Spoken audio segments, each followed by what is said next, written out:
zibai ule voina hian KTP Durtlang Branch Literatures and Library Subcommittee ten kumsang ni somni panga literature week kan hung mek polin kan korhan chunga Ziakmite Biangbiakna hun kan ron nei don nia tun tuma hian Pusi Lalfakzuala advocate Gauhati High Court le District Court ranga practice mek komna hun kan ron nei don ani ama sain puma fak zibai le kan zona kan in zot kan hal mo pop mai nga tuna hian Durtlang hen khoi hmuna nge chen mek ti le in chung ko chan chin te min chil thengem Durtlang mel nga konzo la hin kanom meka chuan kan chung ko hi ke ma ka chu soi ngai lo wa ngai tai la kan du pui Dr. Zairem moi nia ka fa te hian upat danin totin Oscar nun puya chen kol Olivia Lalrin moi chen kol le Gabriel Lalsamon a chen kol ten le ani hei Durtlang Branch KTP hian iwang lai over ma chuan in mang ve thin ni kan chia Durtlang Branch KTP hian engrong bolna tengei lo chel ve to thin KTP Durtlang Branch Committee member lo ni to a chuan group a hian OB ka ni to boka chuan literature committee hian secretary ka lo ni ve to bokani ani hei literature week polani ani nangin le khabu le article hei essay te poni thenga heng te hi engzal vel nge lo je ve tong le khabu chu pani ka jiak to a chuan article hi som vel chu tling ve to mai thei tiang vel ani ani chuan ile khabu zia te chu hming min chil thengem ama sa jok hi sang ni le som pani vela kan bot sei ve tran kha ni a thang thar te tan ui ti kha kan jiak ve le khabu chu ve du hrim na wangin le Mizorama masa ber chu du na wang khan ka han jiak ve a tin adot tunami apani na nga hi chuan dan thul kung somli ti hi sang ni le somni pani khan chu ve le thei bokani ya hei ile khabu dan thul kung somli ti hi kan lo ena a chiar te pokon lo chiar to a mizo tronga ziak dan lampang kai hnoi le khabu chuan a thaber pol nin a hriata hetiang le khabu tha ziak tur hian engin nge ril ruwa na ron thok engin nge ron inspire che dan lampang ji du na hrim chu ko nei na rei to a kam practice tira tanga veini thlengin timayang hei dan lampang hi hei lo po hi timayang tu na kan zia lo po hi la zia te chu kan du amaro chu tu na mi dan hrim mizo tonga enge han phun kim deuh hleka han chiar tur timayang leimen minol puipona an chiar tura han chop chu kha ka du ve a timayang legal awareness te ni pe lama tin hei kan rama chuan mi fing pui a kan ngei te mo mi beng var le thil se thei pui kan ngei ang te po hian dan lampang ai chuan no la bengong ve khopa chumi ni wang chuan keima dan lama ka keima na ka injir bel na tur pia lama midang pona ol samte a dan chungchang molmang takan no hriat ve theina tur ani ber pakata tin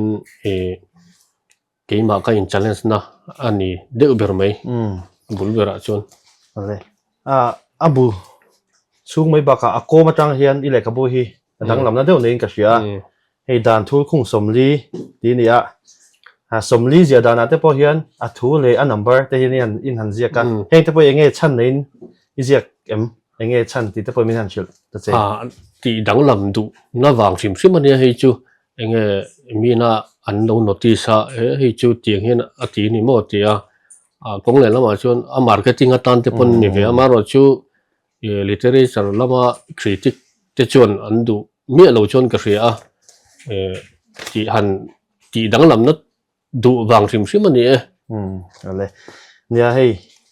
puma fakal le khabuzia dan thul khung somli ti hi kumsang ni somni pahni chunga le khabut chuak tha Mizo Academy of Letters in an than chuak top 20 apo khana langphak ani le zona dolia han kalila KTP program ani nangin le literature Pual ni zela wang khan Christian thalai member te hian le kha hi kan share na sa to ki ni shem le kha te kan le kha bu oh le kha bu le kha bu hi chu ne kan chiar tam tok lo ti chu riat ruk me a khoi mo lai thalai ki han kal khom na te po kan soi tam ber chu le kha bu kan chiar atang te emo ani mina ka le kha bu chiar te mo ni karma sa ka le kha bu chiar te ti lampang kha ani chi alawa kan ti na rim a po hian hei English Premier League te kan re bel view khanga khan nge tlap din mun te khang te kha KTP huang chunga po kan soi tam ber te alo ni zo ka chu wain le khabu tak hi chu le khabu chung thua kan chiara tanga kanin kom nei chu tam lo in ka ria chu wain le khabu hi chu kan chiar tam to lo in alang ne hei tun lai social media platform chi sang om to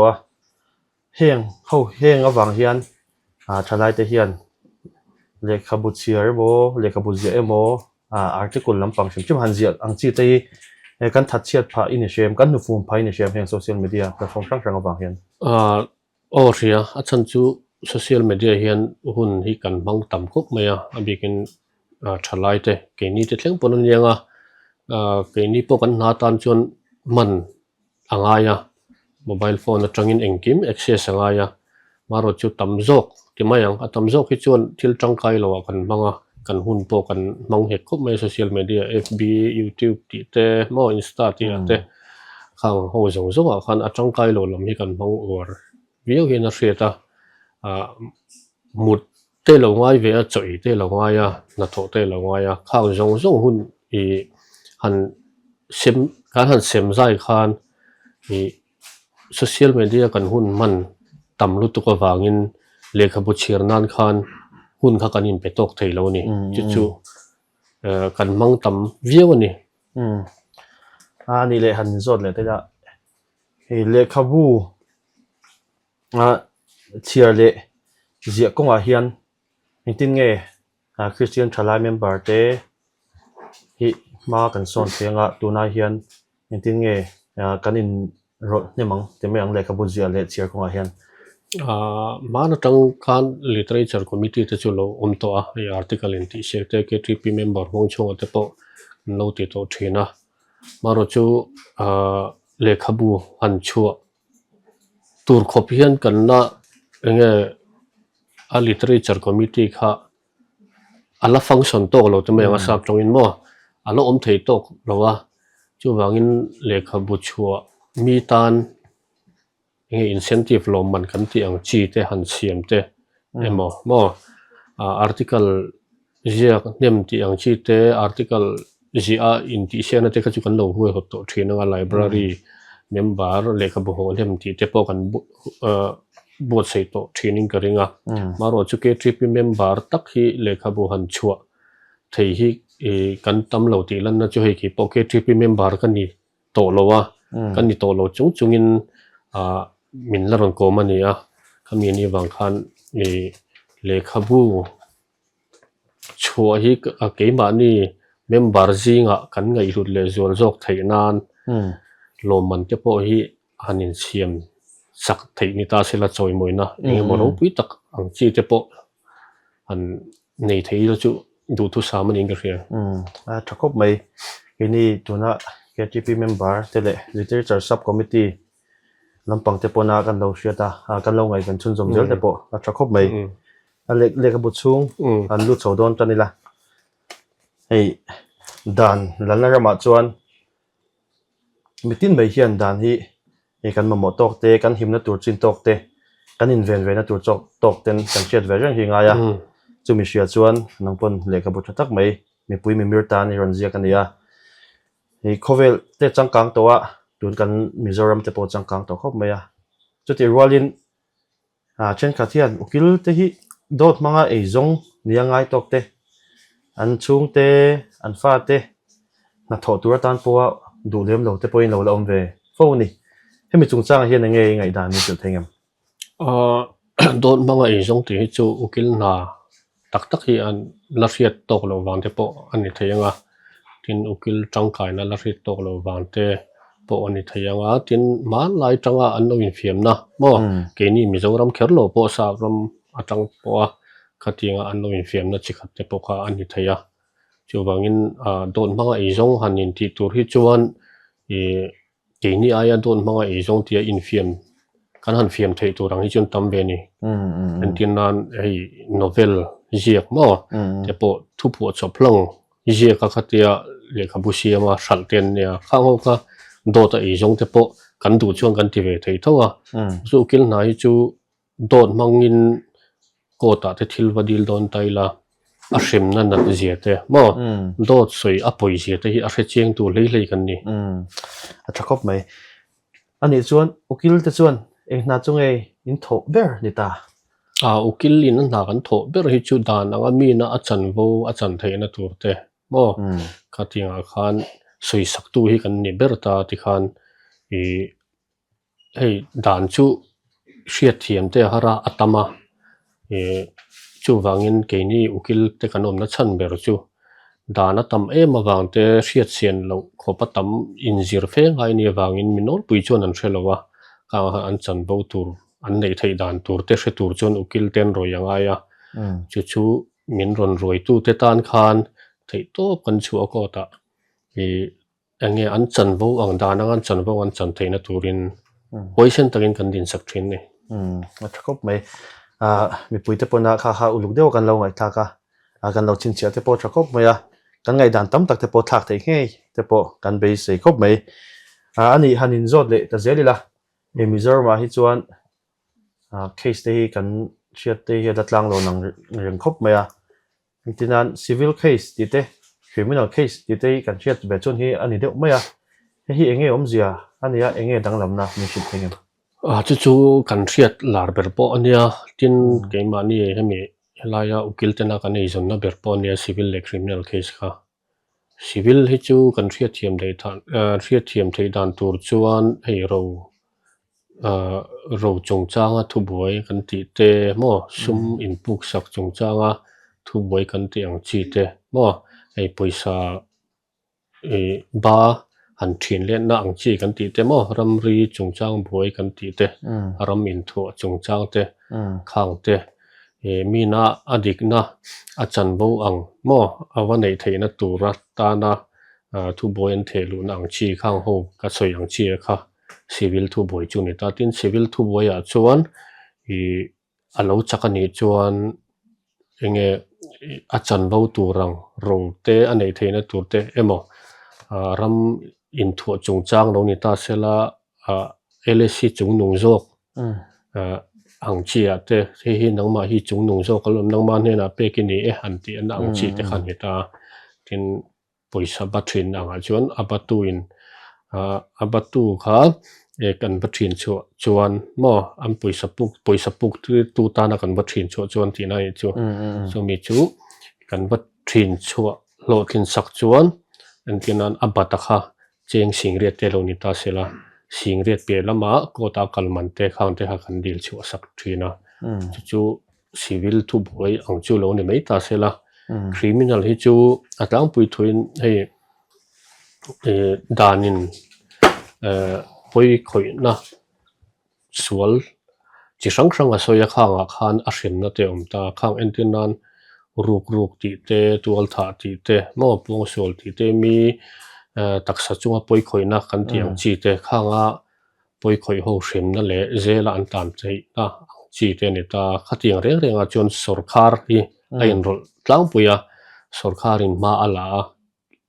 mimal chunga poi khoi po ni sela khatiang criminal case a khachuan athu bol pulut tu kha sarkar ania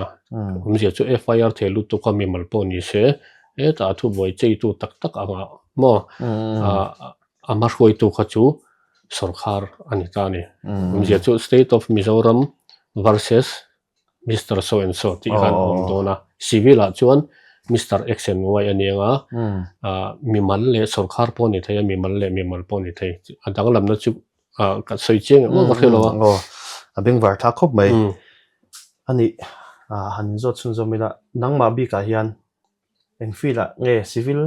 nge criminal la chuan ai practice do bi en case nge khoi tam deuh berang nangma bi ka hian Mizoram a chon kan khoi veka khoi tam week ber pom chon lo min ron betu te ina an har san an ron soi ang kha chu khoi thei veka khoi thiam vek chu kan tum chu ni mai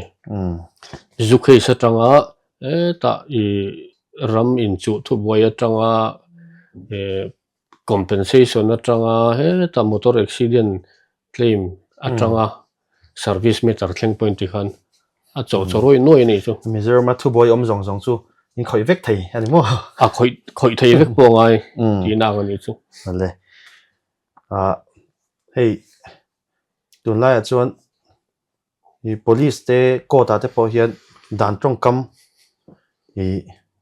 sap trong te meang mizo trong a omlem lawang chi mizo trong ang me man hi tam to khop me ya chu minol pui na kan hriat ta na thatak tak tam tak oma a chung jing a zon tlem te an la chuka kan zot leng chinga toy te min chan thei chuan FIR kan ti te nge om zia FIR ti hi chu kan threlar to khom me ya sap trong chuan a lampum chuan first information report khan ni mai ya chu mi om zia chu poi khoina thil thleng a lo om ta kha malatura police kan baril thiat nama saber chu first information report khan ni ta kami kha police ne na thil thleng o me kan batia kami kha ziakin kan batlena ziakan batlen no po ni la police te khan an lo record anga ti chuan investigation ti khan police lampang chuan an lo nei mai don ni ani chuan hei charge sheet an ti ang chi te charge sheet an lut to a lut lawa te ti te kan cheve le chena enge charge sheet chum jian yang om zia chu FIR tang han an soi chun jom tai la mi in FIR the luta police in investigation ti khan an on pu na hi adikem chui yangai ni hi an te khan an chui chho tam mo pa preliminary investigation ten na ya then ka ta chuan ti khan an chuya thu tu te nia an rin te han ko wa tin an mirin hel suspect kan tiang chi te thu han zota khata tang khan document chi rang te an la khoma ma thu tu om thei ang zong khati khan police chuan thu te han zota document la khom ngai zong te an la khoma khang ho an la khom atang khan he pa an ron pu bera hian thil atisual nge ye an ti chuan charge sheet kha an siam ta thina chu charge sheet kha chalan te pon tia khami kha hei an pu na hian ke ni pon police point kan pu thlu thei lom kan thil nei atang hian he pa hian thil atisual nge ti hi kan fin fia thei an ti nang ani mai ni chu charge sheet chu le ani chuan hei lar le deuh mai bail kan ti te hei interim bail kan ti te anticipatory bail kan tiang chi he ho te bailin ka achuaka ten ti le chena hi bail hi enge om zia nia interim bail chu enge om zia nia anticipatory bail te po chu enge om zia ti te po min han chi le la bail om zia tak hi chu hei thu boy an nei la ya jail atanga court lowa pon atanga court theina turang khan ni mai ta om zia chu an thu boy kha chu la fel chong lawa maro chu hei a thu boy hi ngai to lai me ga ni sia chu wangin ani hi official na chhun lam te emo mo elai hi beng chunga mi ni a tlan bo tur ani lawa an tiang chi te tin avoi khat poi khoina avoi khat pu na te ani a tiang chi te tin zela a chua hian hi ngai khotlang tan buina om don lawe han tiang chi a te khan bel te khan an chu thina chom zia taka chun bel chu lo chu leilok na ani chu condition ma omin mo ani chuan anticipatory bail an ti tu nei sen khan lo chu leilok na ani ta ma se he tianga hian an man ma te pe an deal thei ti te an soi china he hian ni rengem anticipatory bail bi ka anticipatory bail om se kha chu mean entirnan non bailable offense antita mo om je ta ka chun case serious lian dewa in pu ming chet na turang chi te om ta se emo an mani khan he police in min man ngei don ni ha bail ka lak lo chuan ti a police na an man ma a bail an badil na ko ta ka khanita bail thung ero kha chu police in an man phot angai nai chu anticipatory bail chu police an man ma in court in police an man huna chu bail in I chok chun jom don ni anti nang khanita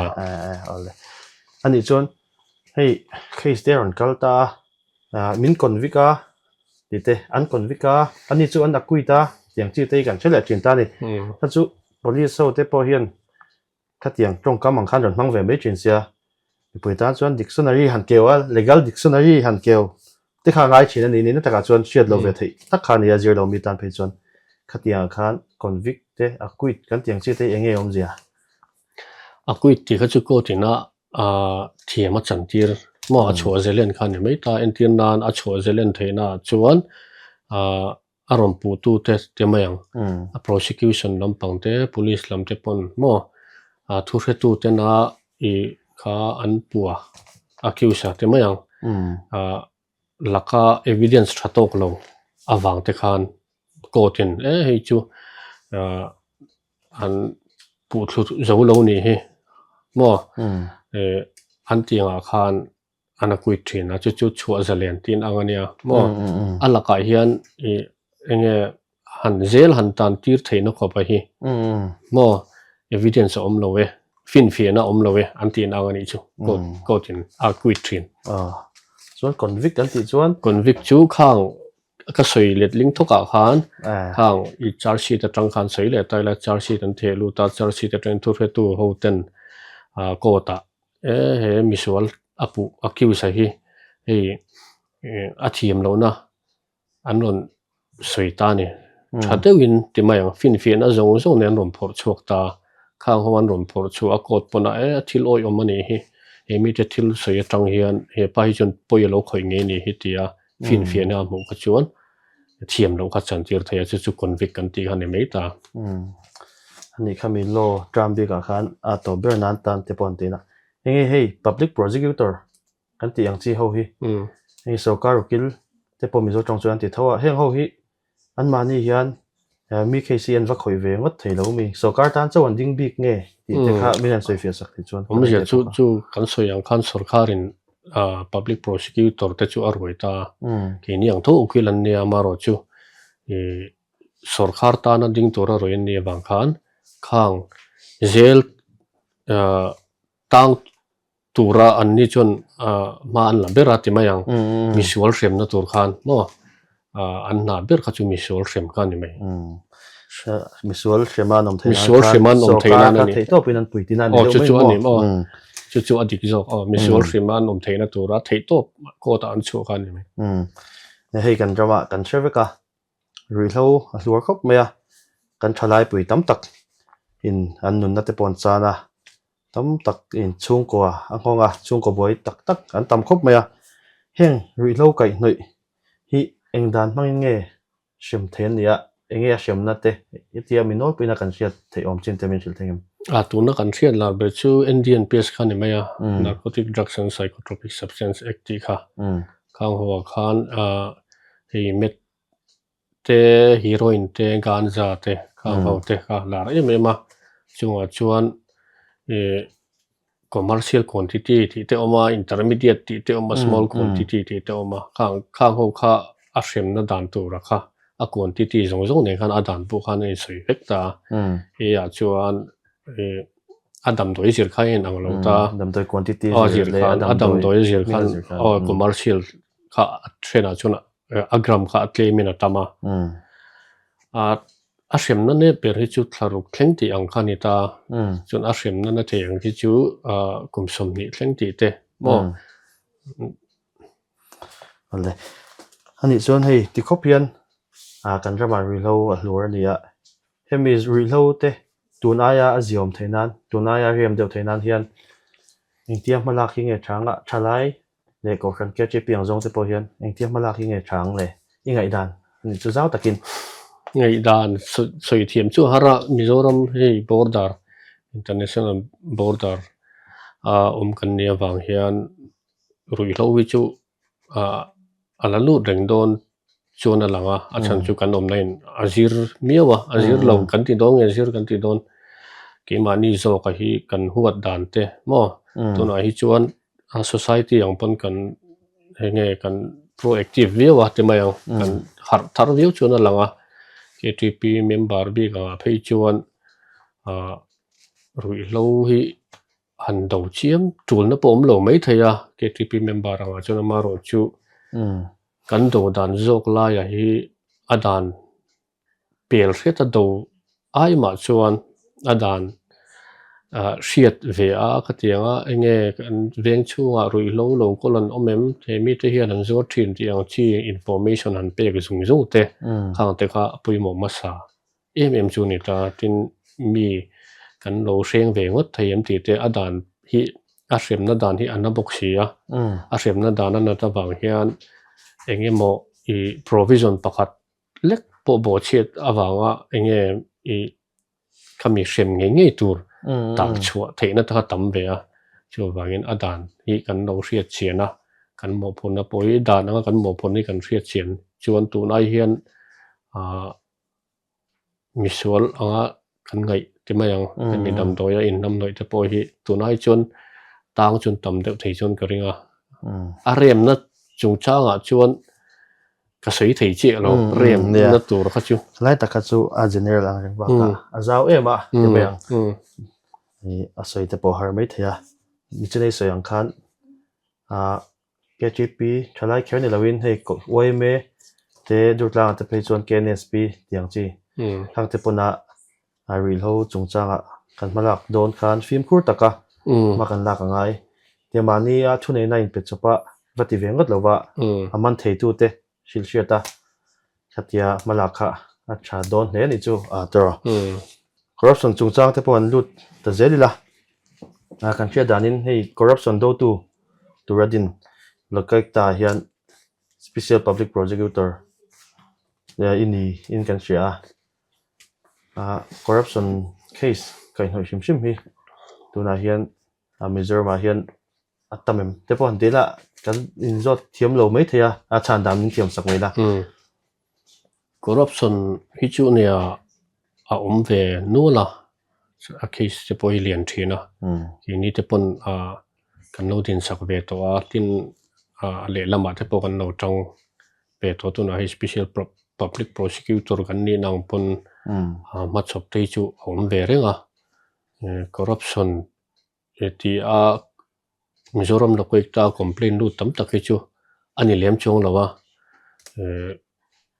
mi special court kan nei angai chuan case tam tak hi chu tu na hian chei lai me ki chu ve ni ai ani chuan ngai dan te po an ti la tlang taka le chia taka soi fi fak te po har mai thea corruption chung changa chuan engtinge kan rama hian ti khopian atawa shet minol puipona kan shet ania corruption chung tang te chu sinop te pona zir chiana te po an lo bo sai to a hitiang khopa kan ram ti chetu corruption hi tuna hian engtinge ka ti rem thei dan deuh te omangem thalai te a hian zirtir nei han petai la a je om ve thei deuh ngem ingai dan min shil thengem nè corruption te chu om na chan hi chu duam bang ani mai a mani tho chho lo mo tho chho ba kha nun tum na wang hi ni mai a chu wangin kan duam lo te po ngai a kan na rin om taka kan tho chho ba kan nun kan tum lo te po ngai a tuna a hlotlin a do lama chu kan hlotlin le zo zok theina tur hi chun tuna rui hlo kan do danang dewa mi pui nge ina kan huat zia te kan ti lan tam te ngai ve a rui hlo te po ani taka chuan ni tin deuh tho an man chung chang te wang lai ni chanchin bu te mo LPS zone ka te claim tham po ni selan chua zel maya ka tiang deuh khan chanchin bu te po hian trial nem te po hi ngai ve a mi pui te po hian tuna rui hlo kan dawng deuh hian kan huat zia te po hi kan ti lan tam deuh ngai dik khop mai thalai te pon ngai san tu dik mani tho chu mila ko sa te kha kan ngai san te po ngai ani ber mai ani hei tu line hanin zot chho ta zelila tu line social activist tam takanom ta chen khati chuan engemaw sokar che chana mo thil chen khatha hian high court a PIL ka thelut te po hi anti fo maya hemi chung changa hian enge PIL kan ti hi enge omzia nia engtia ti chinge ti te po min han hile ta che PIL om zia chu public interest litigation an ti mai a chu mi mal tan ni lo mo mi nol pui huap zoak case file ti na ni mai ta en tian nan kong che chung chang te mo khatiang ate a file thaya ya hei kan chia danin puma faka hian dur tlang le bong kon kar kong chung chang te sipir kong ate po khan high court PIL ni lo boi pui to a i lo chak pui to a te po kan ti la khami go ti high court po khan BRTF ho ne na te po khan helai kong vel siam tur khan thu ape ami mo kha ne kha ne lai dur tlang kho chung kong bi kha chu join OMA malang na bultan khan ya ko ta tak kha chon ke ma kha ding tu ha kan ta tin petition zong te mayang kami ko ta thelu tur boi pui tu le siam tu kha chu ke ma chu kan ya aro chu mala tu tak kha chu kami join action committee way me mo hemi dur tlang kho thleng ho kan ta join way me ang ni chu wala nya hei tuna ukil kumsom chuang lai vai practice to inia experience tam tak poi nei to ti kha achia reng maya chuwangin ingai dan chen kan zo deng chenga engkom te atop lang lo ni tran don to bok nen zau taka chan turin ingai dan kan zo tang chenga hei mizo te hi Christian kan ni wang hian ko ta in khin te hi kan che deuh ni ni shem ke ma chuan thelem chung lo Christian kan ni wang ngot chuan maro chu ke ma ni chanbo rights kan thiat lo lutu ko wang te le enge kan la indo thei mei wang te pon ni mei theya chung te po chu kan indo thei na chu kan hoi sen to lo wang te pon ni vele thei boka an tin nan sa pho anga te chuan thil ho te kan ngai tu rang an tin nan ni jana te pi play ring lu tu khan te ang chi te mo ka min ti mu thei lo in ui aba una sal tu ka han ti ang chi mei anga te po an nia chuan ki ni na ho kan ti ang tura khan thu boi an ni chuan mo an thelu zel a chan chu mishing an nia chuan a in do thei na kha aniam to ema an sensitive to boka chu wang chuan ke nia chuan kan in do thei na level te la sanga kan right te kan lo hrelo bok nen tin court kal hrim hi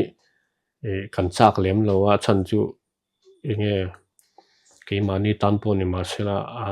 kal chunga rei ti ang chi te kha khan kan be dong ngal thina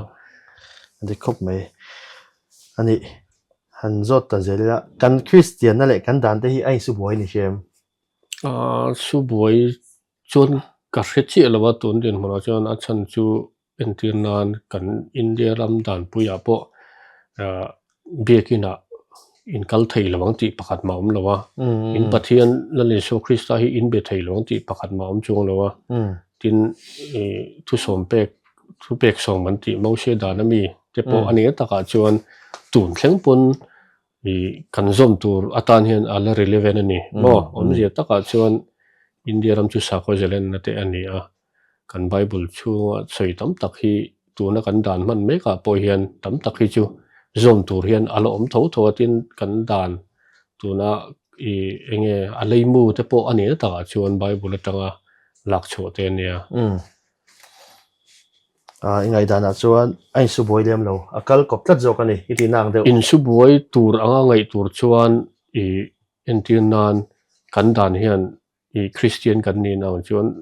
so Krista hi in be thei lo iti ta se a in su boi yang ma se chutiang chu om lo wale tin rusu tol that su ti zong po mo he ta chu tlung lo ya thu som pe ka mi po tun tlengin kan dan man lai me khian ru ko phal chong lo mo tol tha phal chong lo khop mai kan Bible le kan dan tun lai kan ram dan te chu local kop ve zo kani ani chuan hei mizo te chu kan kai ngai dam mai china te mai ang teng mo thil chen khata hian hetia kan ngai dam fo china wang hian thu boy kan ti mo sual na ang chi shim hi apun lun phai ni shem ส่วนนะบิ๊ก ข้าส่วนนับปีกปุ่นนุ่นผาจุกระเซ็ดจวงเราว่าอินเหียลเทนะจวนยังอ่ะเข็มนะแต่ปนเนี่ยแต่จนมีอินะอันตีเวตลงนะตูรินเข็มนะเป็กเตอันยาเทนะจวนมีอัติเวตุระเตเหล่าอัตานเตก็เถียงเดียนเข็มนะเป็กเตอันนี้ทีนะมาเราจุกันอินไงดำนะอวังงอฮิจวนส่วนข้าปุ่นนุ่นผาจวนกระเซ็ดจวงเราว่าอาจารย์จูดานาเฮียนอินไงดำเทนะฮีอมเวททั้งหมดอ่ะไบเบิลเจ้าเฮียนอมมันที่ไม่เทียให้คอยนะเตกันไบเบิลจนสวยตามนี้อ่ะเจ้าฮานะนัวจวนนั่นเลยโซคริสตัลโลนัวจวนคอยนะเตก็สวยตามนี้อ่ะให้มีกันดานชิมเฮียนส่วนหันไงดำเทนะแต่แมงป่วยคอยตู้แต่หันไงดำเทนะฮีอมเวทชิมบอกว่าอินทินันทิลเจงสมีปุยซาลูรุตาละรูกสักขันให้จุกังไงดำไม่อติชวนกดขันอันนี้ไงดันนะจังขันทุบอยขจินเฟลเมทเฮนี่เนี่ยอันนี้ให้KGP member ชลายเทียนดานที่กันใจกันไงไปหมดตอกินเชมนังมาหัวดานดานหันที่ให้มีการรำดานที่นั่งเองรำดานดานซาบิคิจุกันเนี่ยมิโซซิมที่มาอย่างมิโซรัมปุ่มอังปนอันที่นั้นทราฟิกดานที่จุกันซามาอาจารย์จูมินมันกันซาเราชวนเฮลเมตกันคุมเราชวนมินมันโดนตีกันเสียตัดวางเตนิตามาเราจูอันที่นั้นโคชูงชวนอินคมนักการตุรปุ่นเฮลเมตจุกันคุมเลยไปมีจงเรากันซาเลยมีจงเราอาจารย์จูสันเดย์ขันตุมันมีมันโดนโนตีกันเสียตัดวางนี่ตาขลายเตะขันอดานจานปีขักันในเวทีละตาอันที่นั้นเฉียบเป็กจุงจ้างนี่ชวนเฉียบเป็กขักันเงี้ยกันริลรัวจนกันเราด่าเลียนินจมเราขักันลาวิววังอ่ะlocal council จะมีขมีนัดล้างตัวนี้นัดล้างไทยเราจะมีขมีจูเป็กตัวนี้งานเตียงชีเตอันนี้เขาจนกันจ่าวิววังอ่ะมาเราจูเสฮอลที่ไม่ยังจงจ่าจนดานที่กันจ่าโตเข็มตีไล่จนดานกันเชียดแล้ววางจ่าเขาเทียจ่ามวยที่เขาเทียกันเชียดลุตุกสีจ่าเราทั่วเราหน้าบางซิมมาจ่าเราที่ปอมเทียตั้มโจกับจวนดานกันจ่าโตเข็มตีไล่จวนดานซิมฮีอารัมปุ่มอังที่ไม่ยังมีมิรังฮิจวนกันจ่าตีไล่แต่ก็ต้องใส่เทียมาระดานที่กันด่าจงนุงเบรโลrule of law ฮิจกันด่าจงนุงเบรโลจวนเรียนอะไรอันนี้จวนดานกันจ่าตกเราที่นั่นตุกแต่ปนเนี่ยกันไงไปหมดตุกตกเราเดี๋ยวที่นั่นแต่ปนเนี่ยไทยไม่เทียอันนี้จวนเองที่ไง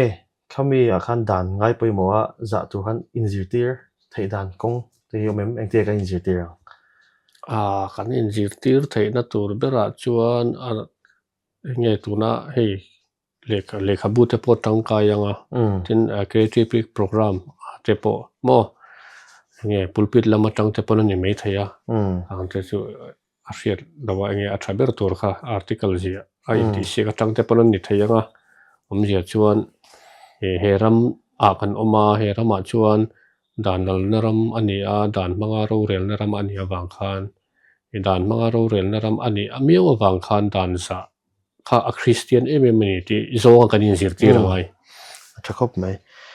โอเคกันโซ่เลี้ยงเจ้าเลขบุตรชัวชัดนะเลขบุตรเชียร์ตั้ม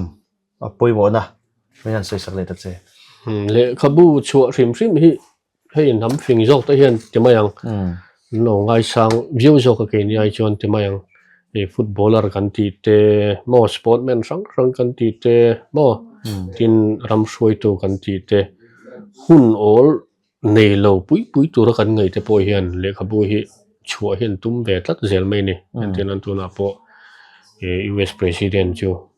โดนัลด์ทรัมป์อันนี้เลขบุตรแต่ก็ชัวตัวหุ่นอันไหนโดนเราตีอาชีพรู้ตัวก็มาโรจูเขามีเลขบุตรชัวตัวขันเอาหุ่นข้าเอาไปเวนี่อย่างชวน thì footballer tam tak coach kan ti te sa Alex Ferguson te po mo cheng kan le khabu hi an chu ve ram zela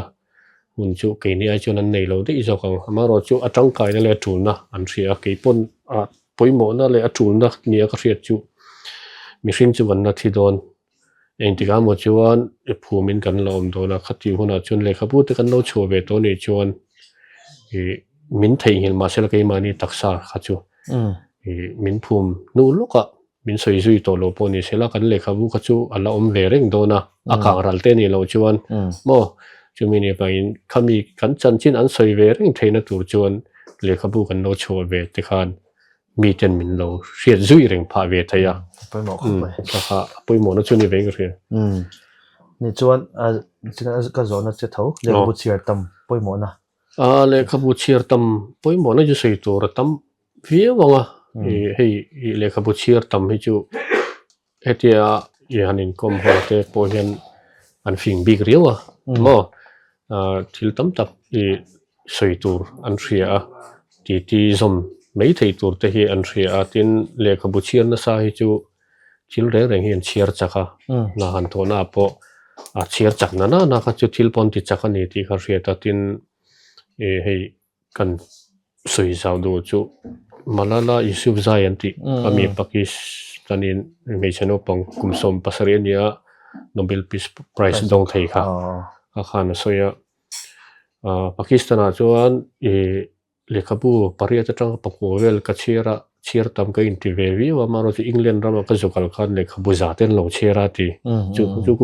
kum khata an chiar nge thakata chiar nge ti ka chu soi chu lo maro chu nam chang kang mi chang kang ina le khabu an chiar na sat zia mo fin na an zon na sat zia kha a soi na ni ta bible a po thu finga te a chuan fin na chung chang a soi na sa ti te kan ria fin na min pe thei tu chu le khabu chiar ani ti te kan ria tanga ya tin sasi tharu te po kan ria hi alar e ma tu nai pe chu ni khatianga khan dictionary ke ke ngai lo ti word meaning se turin mo ka risol ni lo chuan asoya chu le khabu ka chiar nem to ka khang ka chiar na atang khan word meaning hi ka riat tam pha ati ve tlat me ni a ran bain dictionary kha akeu manglo ni chu asoi mangin mo chu le khabu chiar nem hi chu fin na ani rim chu apoi mo na le thul na chun ni hei kan income na hunte kan lo ti top do na nga to bera chuan hei clear tu te ma enge cha du emo soi du emo inem ama sain ti me yang ama sai ti tur ni om tak kan ni a top lama so yang ai ta hei KTP Dutlang Branch Literature and Library Subcommittee no ten hei kan le khabu chua te awanga program te min lo man sakhi thinlu takin ka loma ki maaya kom tur ngoi te pon tamang aro chu an program don dana te mayang mi an kom naturan criterion siam dala reng chunga mi le khabu lo chu ve to rim ani wang khan min kom lo maya ka wa nei po ka in te le a tin abuat sei tu te zong chu a lom thu ka soya nang ma chunga po lom thu kan sei ni ta sela voi tam tak le khabu te poi lo chiar non pha mei thaya alai khan tin ke ma po tu na kan in kom do na wang hen eng ma chen chu lo chiar ve le a mi pui ne na chun thu cha tur han soi em tur chu ka nei lem lo ma ro chu dan kan zom that hian ki mani bok hi enge kan zalena dan zom lo piang hi tan che thin chun ni maya chumi ni wang chuan dan hrian na ko tu na ya nge kan than har te po ya dan zom mi ni hi a christiana chang kan na nen po hian akal kop thlat ni te po ti la kan soi warm du tu lo chu mo thakop mai ole khati zong kha tun truma literature week kan man pola Ziakmite Biangbiakna hun kan ran nei thei chu ni a clear tu zong te le khabu tha chiar le zia konga tunaya ma son deuh turin kanin soma dan lampang kai hnoi te po tunaya inzira chiar na sa deuh deuh turin a thalai puite kan som cheu ni in zawai chunga kan lo me